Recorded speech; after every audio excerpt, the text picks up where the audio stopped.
Union budget 2026 का इंतजार देश के करोड़ों टैक्स पेयर्स को है। बजट का नाम आते ही सबसे पहले दिमाग में एक ही सवाल आता है, इनकम टैक्स में क्या बदलेगा। खासकर मिडिल क्लास और सैलरीड इनकम टैक्स में राहत की उम्मीद है।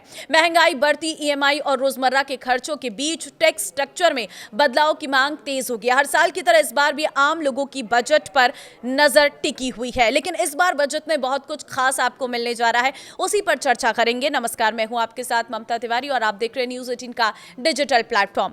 नौकरी करने वाले लोग हो या मिडिल क्लास परिवार हो, सीनियर सिटीजन हो या निवेश करने वाले लोग, सबको टैक्स में थोड़ी राहत की उम्मीद है। वित्त मंत्री निर्मला सीतारमण 1 फरवरी को अपना लगातार नवा बजट पेश करेंगे और मोदी सरकार के तीसरे कार्यकाल का यह पूरा बजट होगा।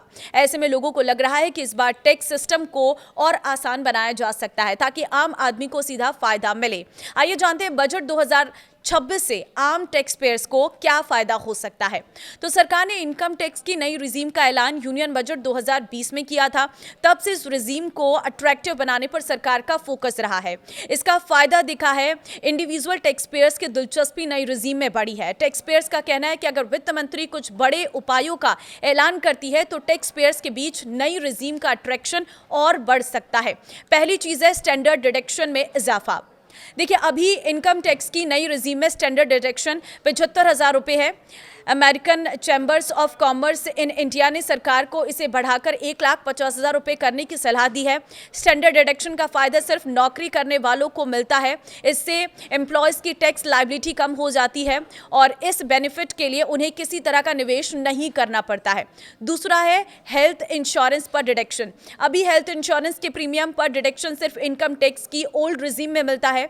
टैक्स एक्सपर्ट्स का कहना है कि इलाज का खर्च तेजी से बढ़ रहा है।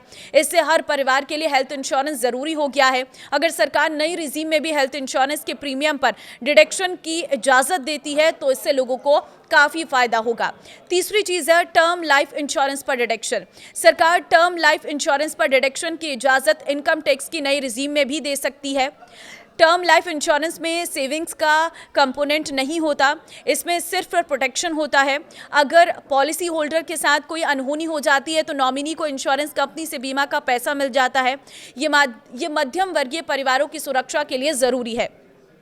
चौथी चीज़ है होम लोन के इंटरेस्ट पर डिडक्शन। अभी इनकम टैक्स की ओल्ड रिजीम में होम लोन के इंटरेस्ट पर डिडक्शन मिलता है, लेकिन सेक्शन 24B के तहत एक वित्त वर्ष में 2 लाख रुपए तक के इंटरेस्ट पर डिडक्शन क्लेम किया जा सकता है। कई लोग इस टैक्स बेनिफिट के लिए होम लोन लेकर घर खरीदने में दिलचस्पी दिखाते हैं।